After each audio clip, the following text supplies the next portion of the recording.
Hey everybody, this is Sam and I'm here with Daniel. Today we're going to talk about gift designations, and a lot more to it. But we do this podcast because we want to be a resource. We want to be a resource to our clients. We want to be a resource to men and women that follow our email, and we want to be a resource that anybody that comes across our company and what we do, even if you're not a client, just the experience, the knowledge, the expertise, the things that we run into day in, day out, that we're sharing our knowledge and we're adding value back to nonprofits and to the community like we serve. So thanks so much for tuning in. So today, Daniel Weaver, the boss, has said that we need to talk about gift designations. So Daniel, can you maybe share from the start, why'd you want to talk about this topic today? Hey, Sam. Yeah, good to be with you today.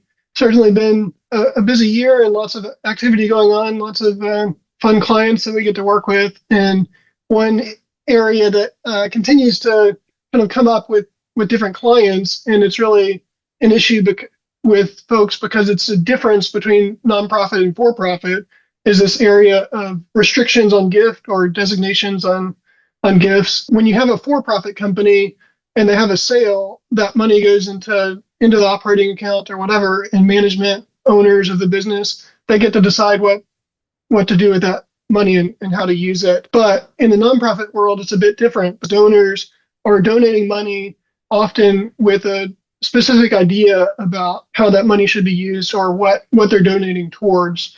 So that's sort of where the initial designation comes from, is from the donor side and from the fundraising side, how that money is being raised and what the donors are anticipating is going to be, how that money is going to be used. Got it. So what are the things from a high level that we need to talk about today with designated gifts? So typically when a nonprofit gets a gift, it falls into three buckets. It's either unrestricted, it's just a general gift for their operations and totally up to their discretion how to use.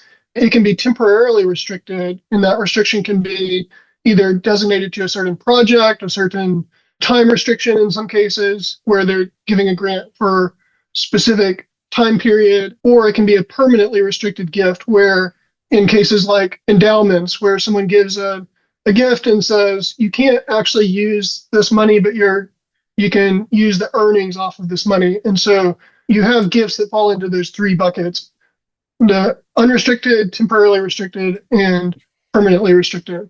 Of course, from the organization standpoint, oftentimes there's a push to raise unrestricted funds. It's certainly wonderful to have some discretion over how you use those funds, and you can pay a light bill or pay salaries or give a program an infusion of funds there, and you have a lot of discretion over that. But oftentimes it's easier to fundraise when the donors know exactly how that money is going to be used. And so the fundraising team oftentimes likes to put some sort of appeal together for a specific program, for a specific purpose, and fundraise towards that, which donors can see more of the impact of their giving.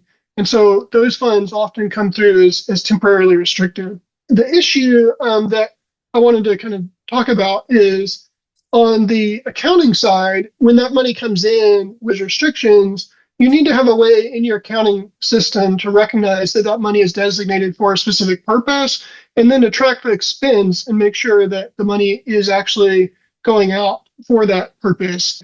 It's actually totally fine for all of that money to go into the same bank account. You don't have to have a separate bank account for your unrestricted and your temporarily restricted funds, but you do have to track that in your accounting system to know how much of the money is designated for a specific purpose, and then track your expenses in a way that lets you determine if you've used that money yet or not. If you have like federal or state grants, this gets to be very, very specific, and there's lots of very clear guidelines about using that, about the reporting of it, and making sure that the grant money is being used specifically for the purposes that it was raised.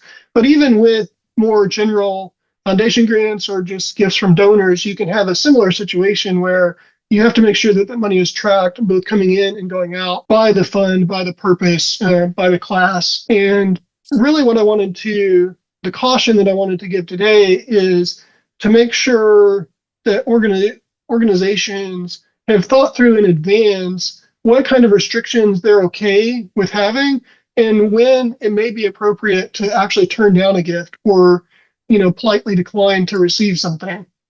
because you can have that situation happen as well.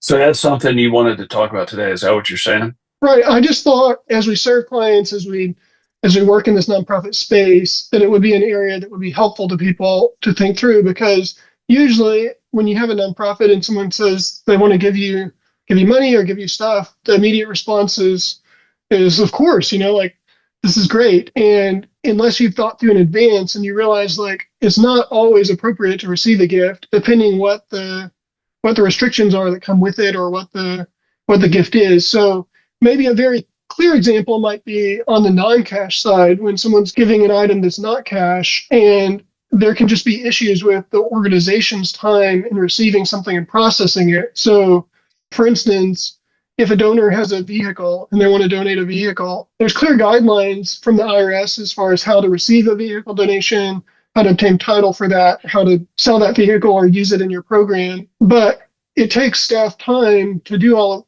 of those things, to inspect the vehicle, determine if it's functional or not. What if it's not working? Then are you going to repair it first before you sell it, or are you going to sell it right away? Or are you going to use it in your program? It just takes time for your staff to handle that and process that. And so if you don't have the staff time in place, because a lot of times, nonprofits tend to operate pretty lean, and staff are busy and they have program activities they need to do. And so if you're pulling staff off of your core purposes, your program activities, in order to process a gift that ultimately, by the time you process it, may or may not have a big impact on your overall funding, there are cases where it would be better just to decline the gift from the donor and, politely thank them for their generosity, but explain that you don't have the capability in place to handle that gift appropriately.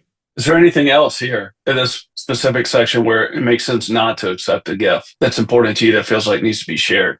I think in some cases, there's a lot of things around federal and state grants where government guidelines are very specific, very clear, and you're committing yourself to follow those when you receive those grants. And so in some cases, you have religious nonprofits that want to be sure that they don't compromise in the purpose that they've been established for, and they feel like some of the restrictions from a government grant might compromise their ability to do that. That may be one reason to turn down a grant, as well as just the more generic restrictions of realizing that, in some cases with those grants, there's a matching percentage and you have to commit to a certain percentage match to the grant. So if you raise $1 million, grant and it has a 10% match, you've just committed your organization to spending $100,000 on that program that the grant is funding.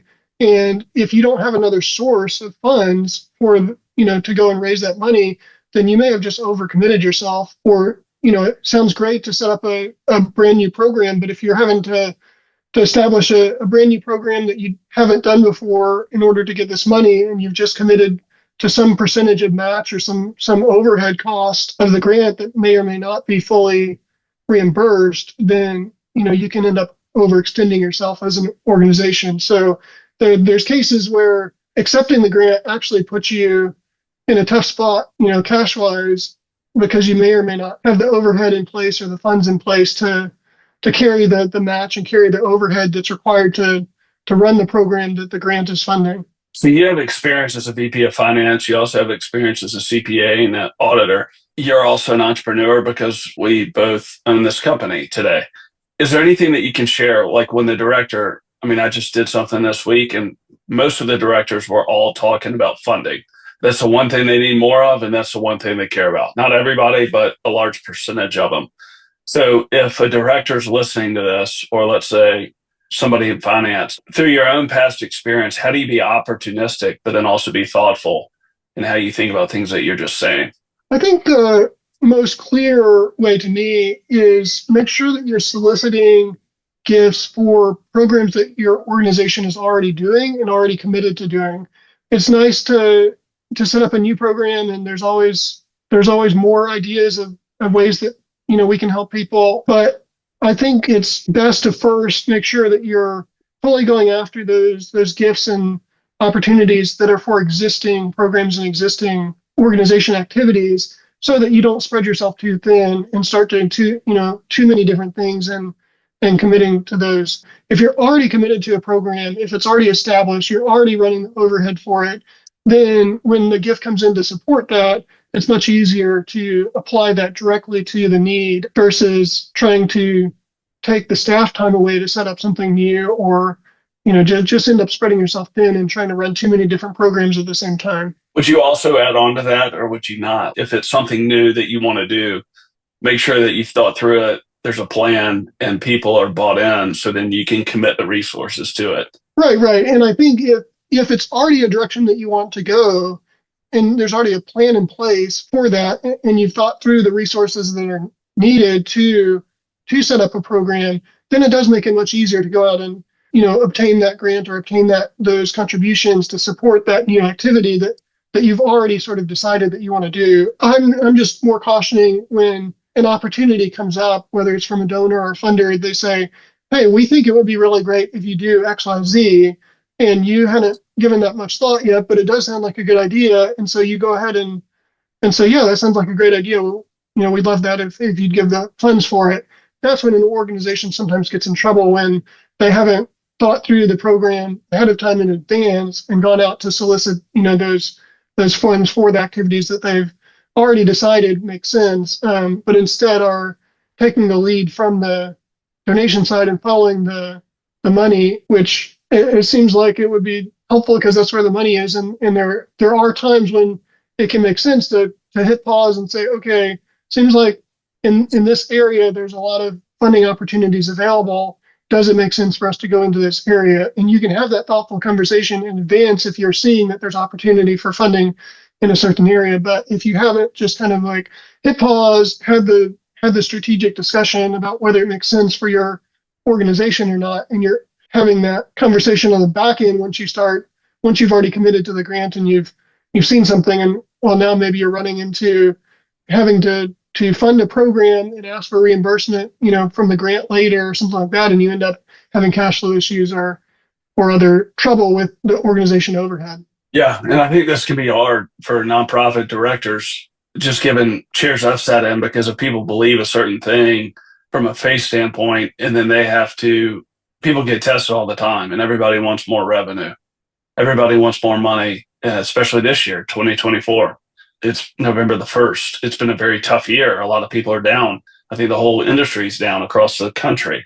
And you get to see just when people are really needing money and struggling for money. But yet, at the end of the day, what's our mission? What's our purpose? And then what's the best way to execute that? And I think one of the things in our business, which I'll make this quick, but we get asked all the time about for-profit work. And you've been very focused. And I have too, because we're partners, but even from the beginning, the people we hire, nonprofit experience, and just trying to stay locked in on the mission. As long as you have a market, you have a specific audience that you serve, to stay very focused. So it seems like, that's an example from a for-profit standpoint. Right. The focus is a good word for it, because I think it helps your staff. I think it helps your communications.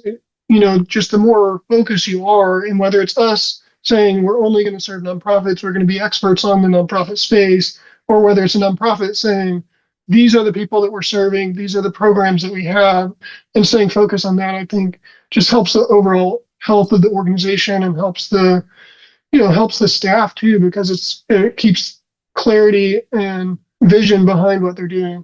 Man, that sounds great. Anything else about unrestricted, temporary restricted, permanently restricted gifts, or anything else you want to talk about that we haven't talked about that you'd like to? That was the main thing I had today. I'll just mention that you can put a gift policy in place that helps your staff know whether to receive a gift or not. I'm sure there's examples out there for gift policies, and just kind of being clear with your staff ahead of time. These are the types of gifts we'll take. These are the situations we're down. These are the things that we may take on a case-by-case basis or with special approval. And just having that policy in place for the frontline staff, especially if you have a fundraising department that may be out there soliciting gifts, themselves, and to know, from their end, it just helps clarify. So just looking into a gift policy, I think that's especially helpful for non-cash gifts, knowing when to take something and when it's going to be a bigger burden than it is a help. Awesome. Thank you for listening. We'll keep making content. We'll keep sharing it, and we'll, Lord willing, stay busy and keep serving clients and keep growing a great business. Sounds great, Sam. Hey, everyone. This is your co-host, Daniel Weaver, and I'm the managing partner with CFO Leverage. Thank you for listening to another episode of the Maximize Your Impact podcast by CFO Leverage. If you've enjoyed this episode, would you share this with a friend or leave us a review on your podcast platform? If you have questions about what you've heard or want help creating a solid administrative and financial foundation at your nonprofit, we want to hear from you. Please contact Sam Coates or myself on our website, www.cfoleverage.com. That's www.cfoleverage.com. Have a great day and go maximize your impact.